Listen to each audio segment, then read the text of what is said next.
Assalamualaikum warahmatullahi wabarakatuh. Apa kabar kalian hari ini? Semoga selalu dalam keadaan sehat dan tetap semangat. Di video kali ini, kita akan membahas mengenai teks diskusi pembelajaran kelas 9 dalam cakupan materi pengertian teks diskusi dan menelaah struktur teks diskusi. Mari kita bahas yang pertama, yaitu pengertian teks diskusi. Kalian pasti sudah tahu kan, apa itu teks diskusi?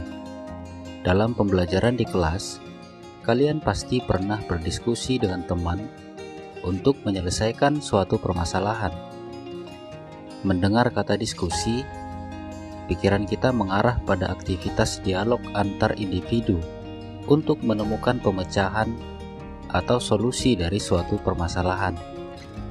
Namun, pada pembelajaran ini, diskusi yang dimaksud merupakan gagasan-gagasan yang disampaikan secara tertulis dalam bentuk satu kesatuan paragraf. Pada prinsipnya, teks diskusi sama dengan kegiatan berdiskusi, yaitu sama-sama terdapat pendapat-pendapat yang setuju atau pro dan bertentangan atau kontra terhadap suatu gagasan. Kemudian bagaimana menjadikan dua sisi pendapat yang bertentangan itu menjadi suatu keputusan yang dapat diterima oleh orang banyak. Sepintas lalu, teks diskusi hampir sama dengan teks eksposisi, yaitu sama-sama bertujuan untuk memengaruhi atau meyakinkan orang lain. Nah, dari penjelasan ini dapat kita ketahui bahwa bahasa yang digunakan dalam teks diskusi adalah bahasa persuasif.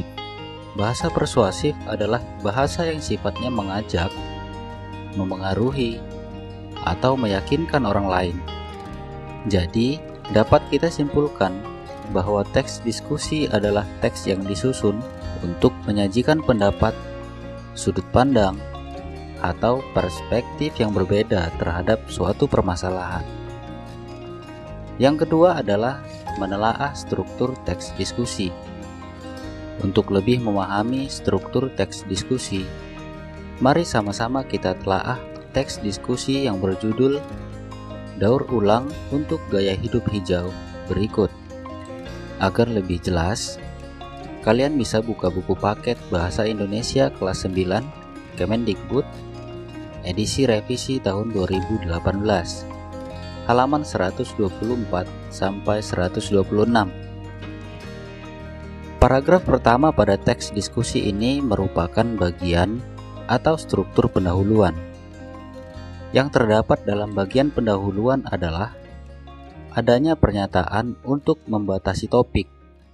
Dari paragraf ini dapat kita lihat bahwa topik yang dibatasi adalah mengenai kepedulian terhadap lingkungan.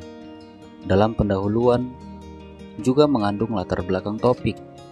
Latar belakang topik merupakan alasan atau penyebab mengapa topik tersebut dibicarakan. Latar belakang dalam teks diskusi yang berjudul Daur Ulang untuk Gaya Hidup Hijau ini terlihat pada kerisauan penulis tentang kepedulian masyarakat terhadap lingkungan. Hal ini dapat dilihat dari pernyataan, namun ternyata tidak mudah untuk peduli terhadap lingkungan atau bergaya hidup hijau. Atau sebenarnya mudah. Kemudian adanya sudut pandang berbeda yang akan dibahas. Dalam teks diskusi ini, sudut pandang lain yang akan dibahas disampaikan dengan menggunakan pernyataan ironi, yaitu namun ternyata tidak mudah untuk peduli terhadap lingkungan. Kemudian pada paragraf kedua sampai paragraf kelima, teks diskusi ini merupakan struktur isi. Mari kita lihat paragraf kedua ini. Adanya gagasan-gagasan yang berisi pernyataan mendukung atau setuju terhadap topik yang dibahas. Begitu juga pada paragraf ketiga, masih mengungkapkan pernyataan-pernyataan pro terhadap topik beserta alasan atau bukti yang mendukung gagasan. Sedangkan pada paragraf keempat dan kelima, gagasan yang disampaikan merupakan pernyataan-pernyataan yang tidak mendukung atau tidak setuju terhadap topik. Pernyataan-pernyataan ini diungkapkan berdasarkan sudut pandang lain. Kalau kita perhatikan, pernyataan kontra ini tidak berasal dari penulis, melainkan dari pihak lain yang memiliki sudut pandang berbeda terhadap daur ulang untuk gaya hidup hijau. Sampai di sini dapat kita ketahui bahwa penulis sebagai pihak yang setuju atau pro, sedangkan pihak yang kontra tidak secara langsung menyampaikan argumennya di dalam teks diskusi ini. Tetapi penulislah yang menyampaikan pernyataan-pernyataan kontra berdasarkan alasan dan bukti yang akan disampaikannya. Namun, tidak selalu dalam teks diskusi penulis berperan sebagai pihak yang pro. Dalam topik tertentu, penulis bisa saja berada sebagai pihak yang kontra. Selanjutnya yang terakhir adalah bagian atau struktur simpulan. Simpulan berada pada paragraf akhir. Di dalam simpulan berisi simpulan dari kedua sisi, yaitu pro dan kontra. Kemudian mengevaluasi atau menilai argumen yang paling efektif. Selanjutnya, adanya pernyataan rekomendasi satu sudut pandang berdasarkan argumen yang disajikan. Jadi, dapat kita simpulkan bahwa teks diskusi terdiri atas 3 struktur. Yang pertama, yaitu pendahuluan, berisi tentang pernyataan untuk membatasi topik, latar belakang topik, sudut pandang berbeda yang akan dibahas. Struktur yang kedua yaitu isi. Dalam struktur isi termuat 3 atau lebih paragraf dengan argumen setuju dan alasannya, serta contoh yang mendukung gagasan.